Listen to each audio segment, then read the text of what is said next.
ମା ମ୍ୟାଗି ଖାଇବୁ? ହଁ ହଉ ରହ ମୁଁ ଏବେ ବନେଇକି ଆଣୁଛି। ଏବେ ମ୍ୟାଗି ନେଇ ଆସିଲି, ଚାଲ ବନେଇବା।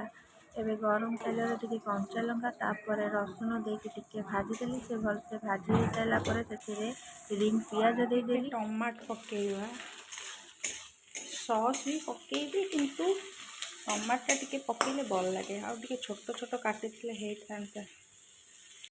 ଏବେ ଏଥିରେ କରିବା ଆଡ଼୍ କରିବା, ମୁଁ କେବଳ ଗାଜର ଆଉ ଆଳୁ ହିଁ ନେଇଛି, ଆଉ କିଛି ନେଇନି।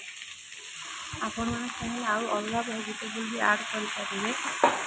ତାକୁ ଏପଟ ସେପଟ ଟିକେ ଭାଜିବା, ଭଲସେ ଟିକେ ଭାଜି ହେଇସାରିଲା ପରେ ଏଥିରେ ଲୁଣ ଆଡ଼୍ କରିବା। ମୁଁ ଏଠି ବ୍ଲାକ୍ ସଲ୍ଟ ଆଡ଼୍ କରିଛି, ଆପଣମାନେ ଚାହିଁଲେ ଧଳା ଲୁଣ ବି ଆଡ଼୍ କରିପାରିବେ। ତାପରେ ଟିକେ ହଳଦୀ ପକେଇ ଭଲସେ ଭାଜିଦେବା। ଭାଜି ହେଇସାରିଲା ପରେ ଗୋଟେ ପାତ୍ରକୁ କାଢ଼ିଦେବା।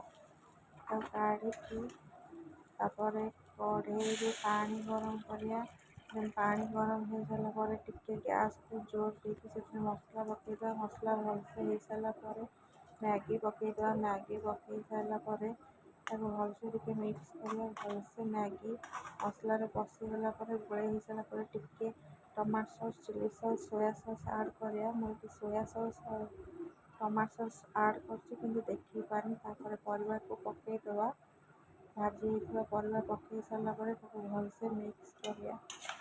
ମିକ୍ସ ହେଇସାରିଲା ପରେ ଗ୍ୟାସ୍କୁ ଟିକେ ସିମ୍ କରିକି ଏପଟ ସେପଟ କରିସାରିଲା ପରେ ଦେନ୍ ଗୋଟେ ପ୍ଲେଟ୍କୁ କାଢ଼ିଦେବା।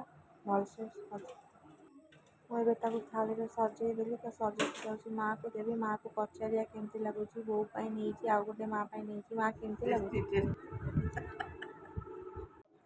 ମାଆ ତ ଖାଇସାରି କହିଲା ଭଲ ହେଇଛି। ସମସ୍ତେ ଖାଇସାରିଲେ, ମୁଁ ବି ଲାଷ୍ଟକୁ ନେଇ ଆସିଲି ଖାଇବା ପାଇଁ। ତ ମୁଁ ଏବେ ଖାଉଛି। ଭିଡ଼ିଓ କେମିତି ଲାଗିଲା କମେଣ୍ଟରେ ଜଣାଇବେ। ରହୁଛି, ନମସ୍କାର, ଜୟ ଜଗନ୍ନାଥ।